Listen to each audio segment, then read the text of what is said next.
सोचो, अगर एक आदमी से उसका पूरा परिवार छीन लिया जाए, अगर उसकी दुनिया को आग में जला दिया जाए और सिस्टम उसकी मदद करने की जगह चुप खड़ा रहे, तो वो आदमी क्या करेगा? वो रोएगा नहीं, वो भीख नहीं मांगेगा, वो बदला बनेगा, और उसी बदले का नाम है मार्को। मार्को कोई साधारण इंसान नहीं है। वो एक ऐसा तूफान है जो अंदर ही अंदर बरस रहा है।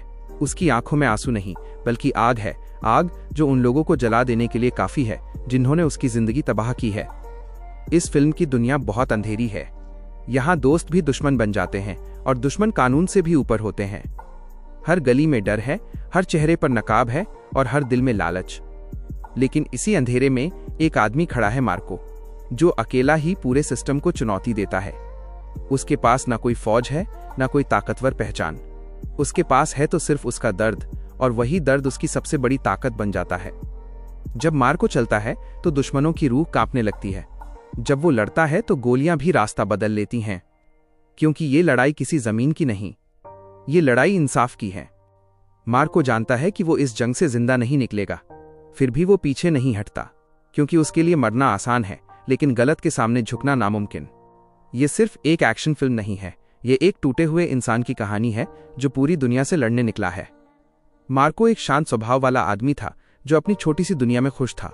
उसका परिवार ही उसकी सबसे बड़ी ताकत था। लेकिन एक रात उसकी पूरी दुनिया उजड़ जाती है। कुछ ताकतवर लोग जो अपराध और राजनीति का खेल खेलते हैं, उसके परिवार को बेरहमी से खत्म कर देते हैं।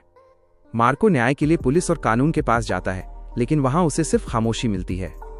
कोई उसकी सुनने वाला नहीं होता। तब उसके अंदर का इंसान टूट जाता है और एक नया मार्को जन्म लेता है, एक ऐसा आदमी जो अब कानून से नहीं बल्कि अपने दर्द से चलता है। वो अंडरवर्ल्ड की खतरनाक दुनिया में उतर जाता है। धीरे धीरे वो खुद को ताकतवर बनाता है, अपने दुश्मनों के नेटवर्क को समझता है और एक एक करके उन्हें तोड़ना शुरू करता है। मार्को अब सिर्फ बदला नहीं चाहता, वो उस पूरे सिस्टम को खत्म करना चाहता है जिसने उसे बर्बाद किया। उसके रास्ते में कई लोग आते हैं, कुछ धोखेबाज, कुछ मजबूर और कुछ ऐसे जो सच में इंसाफ चाहते हैं। लेकिन सबसे बड़ा दुश्मन वो आदमी है जो पर्दे के पीछे बैठकर पूरे शहर को चलाता है। वही इंसान मार्को की बर्बादी का असली कारण होता है। मार्को जानता है कि इस लड़ाई में जीत आसान नहीं है, हर कदम पर मौत खड़ी है, लेकिन उसके पास खोने के लिए कुछ भी नहीं बचा। वो आगे बढ़ता जाता है, अपने डर को पीछे छोड़ते हुए। आखिरकार वो उस आदमी तक पहुंचता है जिसने उसकी जिंदगी तोड़ी थी। वहां सिर्फ गोलियों की नहीं, बल्कि सच्चाई और इंसाफ की भी लड़ाई होती है। मार्को ये साबित कर देता है कि जब एक इंसान सब कुछ खो देता है तो वो सबसे खतरनाक बन जाता है। इस तरह मार्को की कहानी एक आम आदमी से एक ऐसे योद्धा तक पहुंचती है जो अपनी टूटी हुई दुनिया के लिए पूरी दुनिया से लड़ जाता है। मार्को फिल्म का विलेन सिर्फ एक अपराधी नहीं है, वो पूरे शहर का असली मालिक है। वो पर्दे के पीछे बैठकर पुलिस, नेता और माफिया सबको कंट्रोल करता है। उसके लिए इंसान की जान की कोई कीमत नहीं होती। वो बहुत चालाक है, खुद कभी सामने नहीं आता, दूसरों के हाथों से अपने दुश्मनों को मरवाता है। यही आदमी मार्को के परिवार की तबाही का कारण बनता है। विलेन की सबसे खतरनाक बात यह है कि वो खुद को कानून से ऊपर समझता है।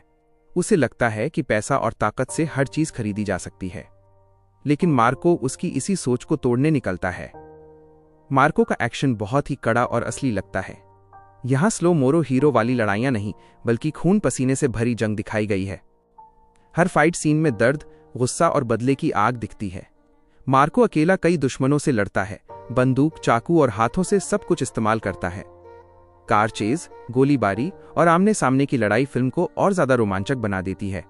एक्शन सिर्फ दिखावा नहीं है, वो मार्को के अंदर की टूटन और गुस्से को दिखाता है। यही वजह है कि मार्को का एक्शन आपको सीट से बांध कर रखता है। मार्को फिल्म का संगीत उसकी आत्मा है। हर सीन में बैकग्राउंड म्यूजिक कहानी को और गहरा बना देता है। जब मार्को दर्द में होता है तब संगीत दिल को छू जाता है, और जब वो लड़ाई में उतरता है तो म्यूजिक जोश और गुस्से को दोगुना कर देता है। एक्शन सीन्स में बजने वाला म्यूजिक रोंगटे खड़े कर देता है। मार्को का किरदार निभाने वाले अभिनेता ने बहुत ही शानदार काम किया है। उसकी आंखों में दर्द, गुस्सा और बदले की आग साफ दिखाई देती है। वो बोलता कम है, लेकिन उसकी खामोशी बहुत कुछ कह जाती है। विलेन का अभिनय भी दमदार है। उसकी ठंडी मुस्कान और चालाकी उसे और ज्यादा खतरनाक बनाती है। साइड किरदार भी कहानी को मजबूत बनाते हैं। फिल्म का क्लाइमैक्स बहुत ही भावनात्मक और जबरदस्त है। ये सिर्फ आखिरी लड़ाई नहीं, बल्कि मार्को के पूरे सफर का नतीजा है। यहाँ गोलियों से ज्यादा भावनाओं की टक्कर होती है। मार्को अपने दर्द, अपने गुस्से और अपने इंसाफ के लिए आखिरी बार खड़ा होता है। क्लाइमैक्स देखने के बाद दिल भारी हो जाता है और मार्को की कहानी हमेशा याद रह जाती है। तो दोस्तों, आज का रिव्यू आपको पसंद आया तो वीडियो लाइक करें और चैनल को सब्सक्राइब करें।